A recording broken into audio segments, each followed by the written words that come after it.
वीज अंगी लखलखे ज्याच्या तो मर्द मराठा, तेज माथी चमकते ज्याच्या तो मर्द मराठा, भीमरूपी महाकाय जणू तो शोभे मर्द मराठा, मायभू तुला पुत्र म्हणून लाभे मर्द मराठा, मर्द मराठा,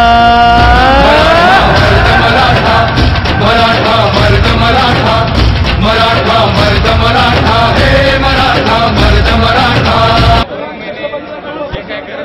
काय घडलं महाराष्ट्रामध्ये आपल्या बहिणीवर अत्याचार झाला, या सर्व घटनेचा निषेध करण्यासाठी पुरस्कार केला. लातूरमध्ये सर्व मराठा समाजातर्फे मोर्चा आयोजित केलेला आहे. तरी सर्व लातूर जिल्ह्यातील व इतर जिल्ह्यातील देखील सर्व मराठा समाजातील व्यक्तींनी या झालेल्या घटनेचा निषेध म्हणून या मोर्चामध्ये सहभागी व्हायचे.